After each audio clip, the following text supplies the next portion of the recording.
Hi friends, எல்லோரும் எப்படி இருக்கீங்க? இன்றைக்கி நம்ம வந்து சாயந்தரம் என்ன ஸ்நாக்ஸ் சாப்பிட்டோன்றதை பற்றி தான் பார்க்க போகிறோம். நம்ம மேகி தான் இன்றைக்கி சாப்பிட்டோம். மேகி எப்படி செய்கிறதுன்னு பார்க்கலாம். அதுக்கு ஒரு சட்டியை எடுத்துகிட்டு அதில் எண்ணெய் ஊற்றிட்டு எண்ணெயில் கடுகு போட்டுட்டு அதில் இஞ்சி போட்டுட்டு வெங்காயம் போட்டுட்டு பச்சை மிளகாய் போட்டுட்டு நல்லா வந்து அதை கிண்டி விட்டுக்கணும். நல்லா அந்த வெங்காயம் வந்து ப்ரௌன் கலரில் ஆனோடனே முட்டைக்கோஸ் சேர்த்துக்கணும். முட்டைக்கோஸை வந்து சேர்த்துட்டு அந்த முட்டைக்கோஸ் செய்கிறதுக்காக உப்பு சேர்த்து அதையும் நல்லா கிண்டி விட்டுக்கணும். முட்டைக்கோஸ் கொஞ்சம் வெந்ததுக்கப்புறம் அதில் மஞ்சத்தூள் சேர்த்துக்கணும். மஞ்சத்தூளையும் சேர்த்து கொஞ்ச நேரம் அப்படியே நல்லா கிண்டி விட்டுக்கணும்.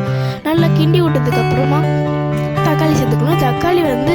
தக்காளி வேகிற அளவுக்கு நல்லா வந்து கிண்டி விட்டுக்கணும். அது கொஞ்சம் வெந்த உடனே நீங்கள் எத்தனை பேக்கெட் மேகி எடுத்துருக்கீங்களோ அந்த மேகி மசாலாவை எடுத்து அதெல்லாம் சேர்த்துக்கணும். அந்த மேகி மசாலா சேர்த்துட்டு அதையும் நல்லா வந்து கிண்டி விட்டுக்கணும். அதுக்கப்புறம் உங்களுக்கு எவ்வளோ தண்ணி வேணுமோ அவ்வளோ தண்ணி ஊற்றிட்டு அதில் மேகியை போட்டு கொஞ்சம் நேரம் மூடி வச்சு வேக வச்சு எடுத்தோம்னா மேகி வந்து ரெடி ஆயிடும். அதுக்கப்புறம் உங்கள் இஷ்டப்படி உங்களுக்கு பிளேட்டில் போட்டு சாப்பிட்லாம்.